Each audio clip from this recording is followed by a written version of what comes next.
Bueno, a mí siempre me interesó como historiador los seres más perseguidos, los seres rechazados por el ambiente general. Y realmente Severino Di Giovanni era utilizado por los intelectuales argentinos.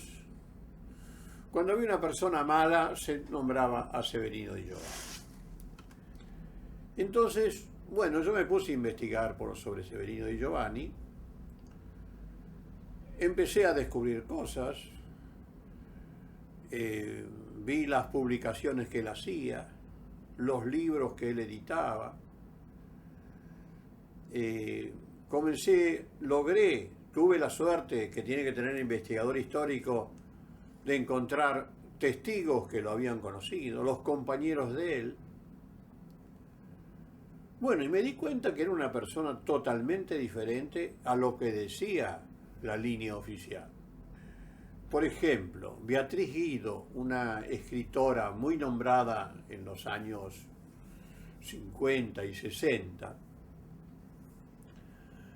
pone un personaje a quien llama Severino Di Giovanni, que dice que escondía sus bombas en su piano de cola, en su residencia. Bueno, Ernesto Sábato escribió que Severino Di Giovanni siempre vestía camisas de seda, que era la gente muy rica, y todas las noches iba a clubes nocturnos. Bien, y todas las cosas así.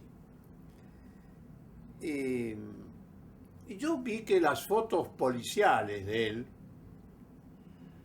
siempre vestía pobremente, siempre estaba vestido pobremente. Más otras fotos privadas se lo veía vestir en forma como cualquier persona, no haciendo ninguna ostentación. Claro, era un hombre que creía en la violencia, así contra la violencia de arriba, contestar con la violencia de abajo, y por eso contra el fascismo, y sin emplear los mismos métodos que el fascismo. Porque él había sido dejado cesante como maestro en Italia, lo habían expulsado, había tenido que irse con su familia. Bueno, entonces su primer acto no es nada violento, es muy valiente, es ir a esa recepción oficial en el Teatro Colón y tirar volantes. Bien, y después los otros atentados van a ser contra los norteamericanos cuando la muerte de Sacco Vanzetti, es decir, contra la estatua de Washington, contra el banco principal norteamericano de aquí. Y los otros atentados van a ser contra el consulado fascista, o el consulado de Italia en aquel tiempo, y contra dirigentes fascistas de la colonia italiana en la Argentina. Bien, y los asaltos que hizo, en aquel tiempo el anarquismo, hay un anarquismo expropiador que señalaba que había que robar a los poderosos para enseñar al pueblo. Entonces, todo su dinero, él siempre vivió pobremente, más todavía cuando fue a la quinta de Bursaco, en el sur de Buenos Aires. Él trabajaba como hortelano, cultivando verduras y todo esto, era un hombre de trabajo. Y sus ex compañeros, los pocos que sobrevivieron, tenían el mejor concepto de él.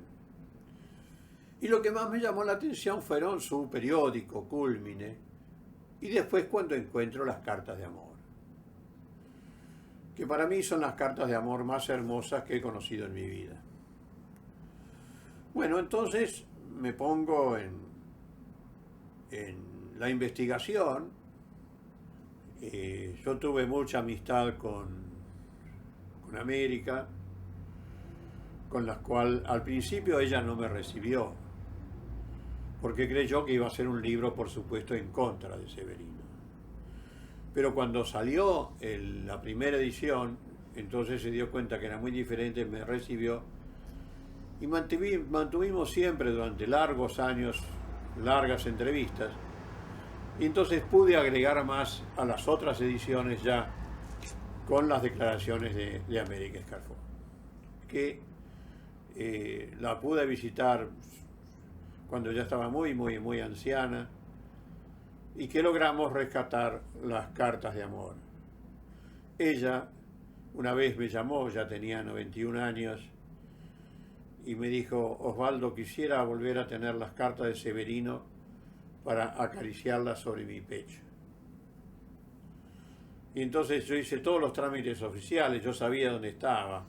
Estaba en el Museo Policial, en un cofre especial donde están los antecedentes de personalidades, etcétera, etcétera.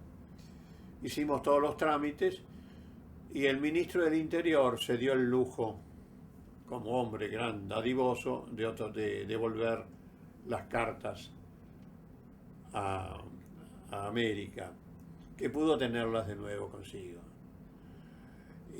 Yo las había publicado en la primera edición, a todas las cartas, a la traducción del italiano,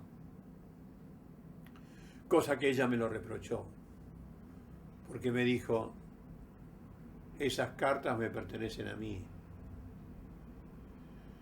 El pueblo no merece leer esas cartas de Severino, porque nunca salió una voz para defenderlo. Y yo le dije: no, América, esas cartas ya nos pertenecen a todos. Son tan hermosas que deben ser leídas por la juventud principalmente, para que realmente vean lo profundo que era el amor de Severino di Giovanni. Mi hai promesso di scrivermi. Però oltre la tua lettera aspetto anche una tua visita. Ti aspetto, comprendi? Domani verrà Biscuit. Quest'oggi non ha venuto. Forse sarà arrabbiato con me. Ma noi due, io e te, ci sentiamo lo stesso felici. Tu solo ricordati di questo, che il bene, l'amore, ha un solo scopo: quello di rendere felici le persone verso cui bene e amore si sente. Tutto il resto è basso egoismo che nulla tiene a che vedere con i grandi sentimenti umani. L'anima umana è in cerca continua di bene. Quando questo bene nasconde obiettivi negativi o falsi scopi di effimera conquista, finisce il bene di avere il suo fine veritiero di bontà infinita e bella.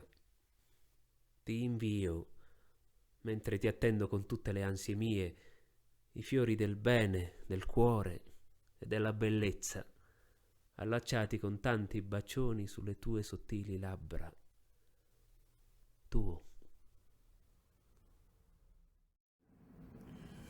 Bueno, y entonces me puse a hacer, con pruebas científicamente históricas, la reconstrucción de la vida de este hombre. Y bueno, el libro fue realmente muy elogiado por Cortázar, y entonces pasó de pronto, después del elogio de Cortázar, a ser un bestseller. Desde ese momento, todos los directores de cine argentino quisieron filmar El Severino y ninguno fue capaz de hacerlo.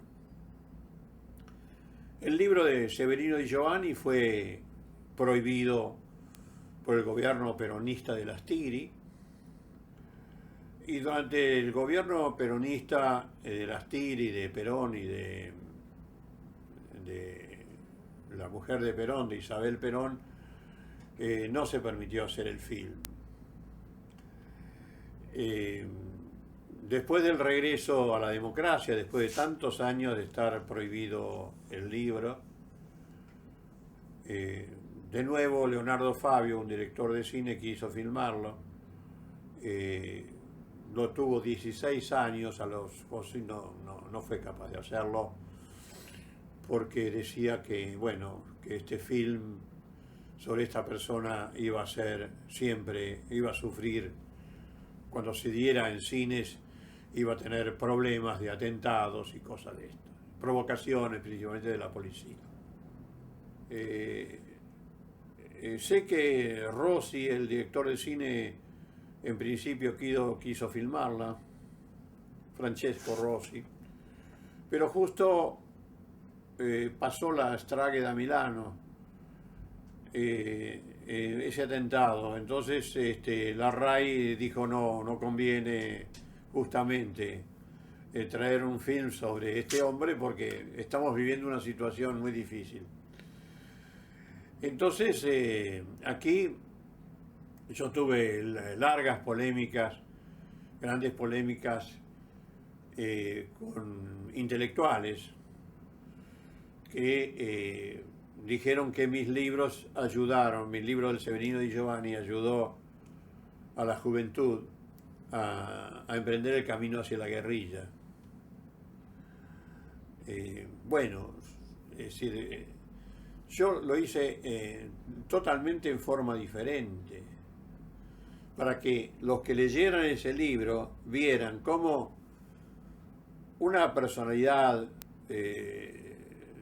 tan recta, tan bondadosa como él, tan generosa, se pierde en la violencia. Se pierde en la violencia en el sentido que después, bueno, ya él va a estar siempre en la ilegalidad. No va a poder ir a las manifestaciones a hablar como habló en el caso del acto de la muerte de Sacco Vanzetti. Entonces yo sinceramente y promoví otras ediciones en el sentido que la juventud argentina, que en esos años se iba metiendo cada vez más, quería la revolución latinoamericana a través de la guerrilla, pensara con este libro y debatiera el sistema. Desgraciadamente no sé, pero lo tomaron como libro de cabecera para aprender. Es decir, que lo tomaron como un personaje muy, muy positivo y no vieron tal vez lo negativo que tiene Severino. Bueno, es decir, la inmigración italiana va a tener una gran influencia en el movimiento obrero argentino, principalmente el anarquismo, tanto el español como el italiano. Y la gran influencia va a ser Pietro Gori y Malatesta, cuando vienen esos largos viajes que hicieron y sus largas estadas en Argentina. Ellos tuvieron una trascendencia tremenda. Bueno, pero finalmente, digamos, la línea que mantuvo la mayoría fue la línea española, la corriente que vino de Barcelona. Y bueno, esa línea española es la que se va a oponer a Severino Di Giovanni. Un señor, Diego Abad de Santillán, que quería un anarquista, que era un anarquista de discusión de ideas. Él quería discutir y llegar a través del convencimiento. Mientras que la línea que tenían los italianos era, ante la evidencia del fascismo, era también luchar con las armas, con todas las armas contra los poderes. Es decir, más cuando en la Argentina se establece la dictadura de Uriburu, que va a ser una tiranía criminal, fusilador de obreros. Es decir, ya se hace algo como diario, digamos, la tortura de los prisioneros, todo eso. Y es el que Uriburu va a ser el que va a hacer fusilar a Severino Di Giovanni. Entre los que apoyó a la dictadura de Uriburu estaba en aquel tiempo el capitán Juan Domingo Perón.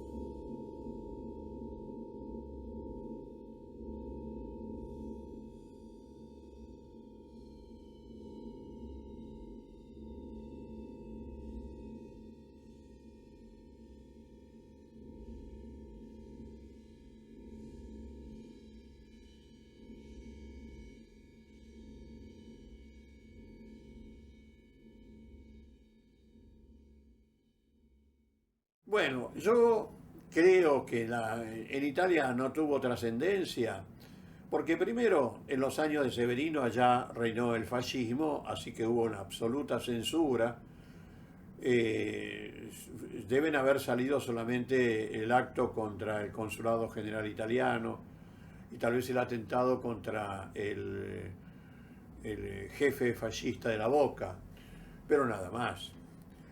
Después en Italia comienza la guerra, ya son otros temas.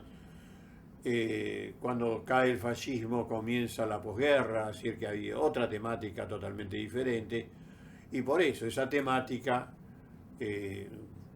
careció ya para los italianos presentes de la importancia que hubiera tenido antes. Creo que es eso. De cualquier manera, es una figura, por supuesto, yo no dejo de decir que es una figura para discutir, porque por supuesto que el empleo de la violencia es para discutir. Por ejemplo, más cuando los compañeros que tenían una dirección pacifista le reprochan que en el atentado al Banco de Boston, al Banco Norteamericano, han caído 3 inocentes. Que era una empleada del banco que en 2 semanas se iba a casar, un pobre hombre que pasaba apuestas ilegales y otra empleada.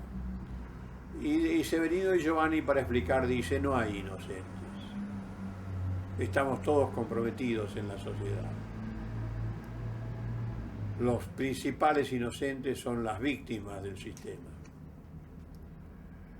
Si vamos a pensar en los inocentes, jamás podríamos dar un paso adelante. Bien, esto es para discutir.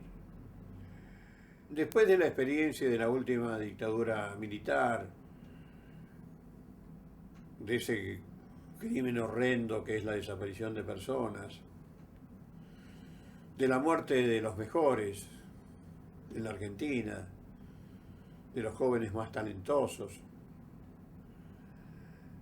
En sí, la dictadura militar triunfó. Cuando yo regresé del exilio, era un país muy diferente. Antes teníamos una juventud realmente que discutía mucho. Yo me acuerdo en las universidades. La juventud universitaria era una juventud que debatía, que hacía publicaciones, que hacía reuniones todos los días para debatir el problema argentino y todo lo demás. Cuando volví, me encontré con una juventud que no le interesaba ya la política. Había pasado a ser una sociedad superficial en sus gustos, la misma televisión donde ya no había debates políticos, etcétera.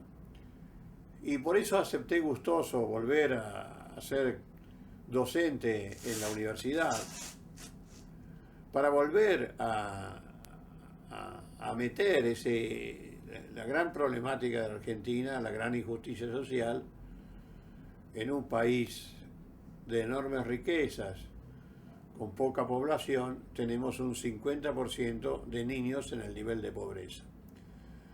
Bien, esto es una realidad. Y esto es una falta de moral, ¿no? Permitir que nuestros niños sigan en el nivel de pobreza es algo inmoral, falta de ética.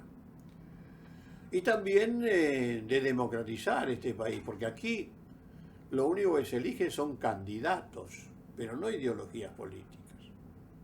Ustedes ven, ahora se está discutiendo quién va a ser el nuevo candidato, si él o la esposa, o un tal Scioli que fue campeón de remo. Es decir, en vez de discutir las ideologías, los programas. Si ustedes observan la propaganda política de la Argentina, van a ver siempre el candidato o la candidata muy lindos, recién salidos de la peluquería, sonrientes, y un eslogan.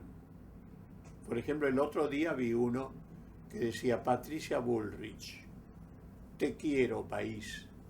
Sí, todos queremos al país, pero pongan lo que van a hacer o qué ideología tiene, si es socialista, liberal, conservadora o qué. No, entonces todo se debate así, todo queda en candidatos, en personas que se eligen, que después realmente cuando tienen el poder hacen lo que quieren. Es el caso de Menem, un peronista que va a ser el gobierno más conservador, liberal y capitalista de la historia argentina. Un peronista. Está todo dicho. En el curso de los finales del año 60 y 70, ya la Argentina tuvo muchos Di Giovanni argentinos. Por ejemplo, una figura como Santucho, una figura criolla, digamos, bien del interior del país, se puede comparar al Severino Di Giovanni. Quiere un socialismo a través de la... Y después, claro, el Che Guevara. Entonces, digamos, a pesar de todo, la línea que dio Severino es la que va a ser tomada por aquellos que lucharon por la libertad latinoamericana, o por lo menos para un sistema más justo del que tenemos nosotros. Así que algún ejemplo dejó. Pero vuelvo a repetir, yo no lo escribí a ese libro como para tomar a Severino como ejemplo, sino como un estudio de una personalidad revolucionaria que adoptó la violencia como sistema. Y tal vez por eso es una figura para discutir, pero no para negar como hizo siempre la sociedad argentina, que creyó que con el fusilamiento de él se acababa la ideología revolucionaria.